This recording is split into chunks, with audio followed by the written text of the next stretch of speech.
Jokowi sudah benar-benar lemah, kekuatannya sudah berakhir. Perlahan Prabowo sudah lemahkan lembaga yang dulunya dikendalikan Jokowi, seperti Polri, KPK yang sudah kini berani mengincar kerabat bahkan menantu Jokowi. Kejagung yang ungkap korupsi hampir setiap hari, juga sebagai lambang penegakan hukum serta pemberantasan korupsi secara serius. Soal ijazah, pemakzulan dan bahkan penyakitnya seakan jadi pertanda pupusnya kekuasaan Jokowi dan kroninya di pemerintahan Prabowo. Bahlil dengan gas, gelar dan Raja Ampat, Erik yang sudah tak punya wewenang lagi di BUMN, dan Tito yang bikin gaduh dengan merebut pulau seharusnya menjadi penilaian bagi Pak Prabowo untuk dapat membersihkan kabinetnya dari orang-orang yang bekerja kurang produktif. Tak usah lagi takut, sungkan dan segan kepada mantan presiden, karena semua itu demi kemajuan bangsa. Apakah benar? Mungkinkah waktunya memang sudah tiba? Apakah benar sekarang kita sedang menyaksikan awal dari akhir dari seorang Jokowi? Inikah babak penutup dari sepak terjang Pak Jokowi di panggung politik kita? Sakit kulit menimpanya. Ini benar-benar seperti penanda yang telah digariskan oleh alam kepada kita. Sekarang dia ditinggalkan mereka-mereka yang sudah menjerumuskannya dalam petaka politik ini, yang membuatnya tampak begitu rakus kekuasaan. Sekarang gak ada lagi tokoh yang mau pasang badan, gak ada lagi yang mau membela Pak Jokowi di saat putra bungsunya menghadapi ancaman diturunkan dari jabatan wakil presiden, di saat ijazah kuliahnya dituding palsu, dan di saat sekarang menantunya diintai aparat Komisi Pemberantasan Korupsi. Pak Jokowi sekarang harus menghadapi semua itu sendirian di tengah-tengah sakit kulit parah yang dideritanya. Apakah ini benar? Apakah ini pertanda? Apakah benar kita sedang menyaksikan awal dari akhir dari seorang Jokowi? Orangnya Jokowi sudah mundur semua atau dimundurkan oleh presiden agar lari kabinet betul-betul berjalan cepat. Jadi maksud Anda orang Jokowi menjadi beban kabinet? Betul, dari awal kan sudah diingatkan ngapain mengambil 50% isi kabinet Presiden Jokowi untuk ditempatkan di Presiden Jokowi, Prabowo. Kalau dia tidak nyaman dengan menteri-menteri Pak Jokowi dulu, ya sudah, tinggalkan di pinggir jalan. Dan buktikan omongan itu. Saya berpikir menteri-menteri yang membuat lambat adalah menteri-menteri yang punya jejak rekam pemerintahan di masa lalu. Saya ambil contoh ya. Di Menteri BUMN sudah dikurangi kewenangannya. Presiden lebih percaya dan antara menentukan siapa kemudian direktur, komisaris di BUMN. Kejadian itu roda nasib Pak Jokowi seperti berubah 180 derajat. Presiden Prabowo nggak lagi bergantung padanya dan bisa bersikap lebih independen. Pak Jokowi nggak bisa lagi cawe-cawe ke urusan pemerintahan. Orang-orang Pak Jokowi di pemerintahan mulai dipreteli kekuasaannya. BUMN diambil alih dari Pak Erick Thohir, dipindahkan ke Danantara. Jabatan juru bicara presiden diambil alih dari Pak Hasan Nasbi. Orang-orang Pak Jokowi juga secara bergilir terkena kasus. Ada Pak Bahlil yang berulang kali melakukan blunder, mulai dari salah kebijakan gas melon hingga kasus tambang di area wisata Raja Ampat. Lalu ada Pak Tito Karnavian dengan kasus 4 pulau kecil milik Aceh yang dipindah ke Sumatera Utara. Pertanyaan saya, Bang, ketika ada menteri-menteri yang bilang Jokowi adalah bos saya, gimana perasaan Abang sebagai... Oh, enggak juga. Dalam kerangka konstruktif saya sepakat. Di dalam konstruktif ini kan, tapi kita harus pilih yang mana yang konstruktif dan yang tidak. Kan begitu dulu, ya kan? Yang konstruktif tersebut. Tapi saya sedang membela Presiden Prabowo. Iya, nggak apa-apa. Saya mengatakan Presiden Prabowo harus dihormati, jangan ada intervensi mantan presiden atau siapapun. Saya melihat dari Nah, yang paling kentara dari pertarungan politik Presiden Prabowo dan Pak Jokowi adalah perebutan lembaga-lembaga penegak hukum.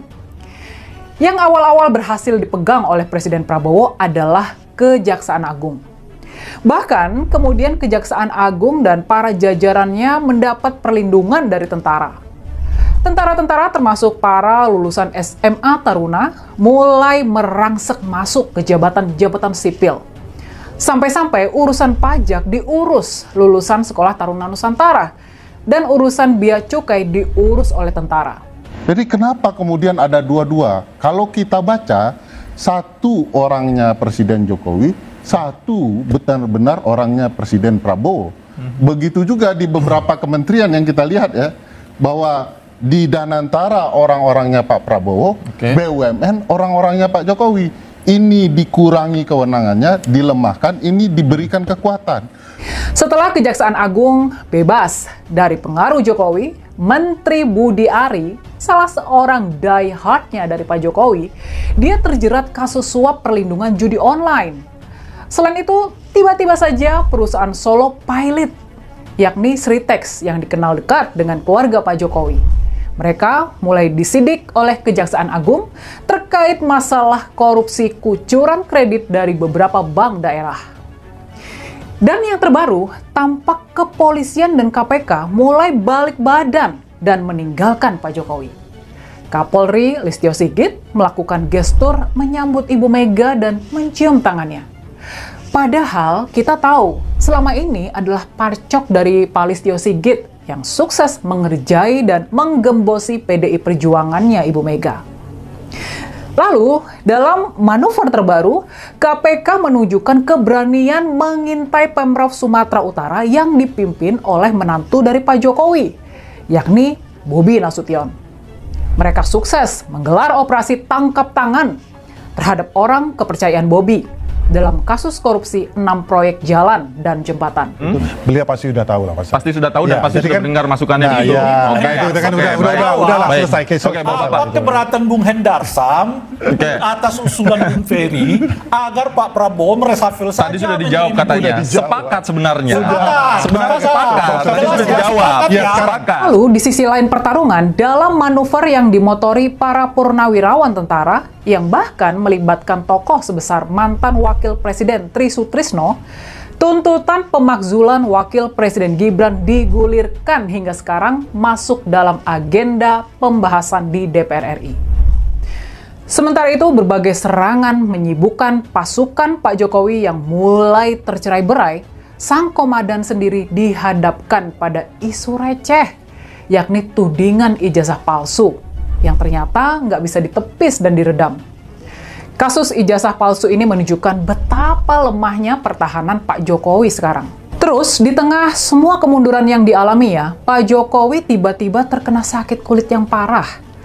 Orang yang dulu sangat bugar ketika memimpin negeri, yang selalu energik, bergerak ke sana kemari, pekerja keras yang nggak pernah letih dan nggak pernah sakit berkat konon rajin minum jamu, tiba-tiba dia jatuh sakit kulit yang parah dan nggak bisa ditutup-tutupi lagi.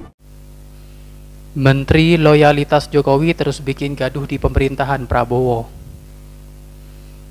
Para menteri yang terindikasi masih menjadi loyalitas Presiden ke-7 RI Joko Widodo atau Jokowi, atau yang biasa disematkan publik sebagai geng Solo, tak henti-hentinya membikin gaduh di pemerintahan Prabowo saat ini.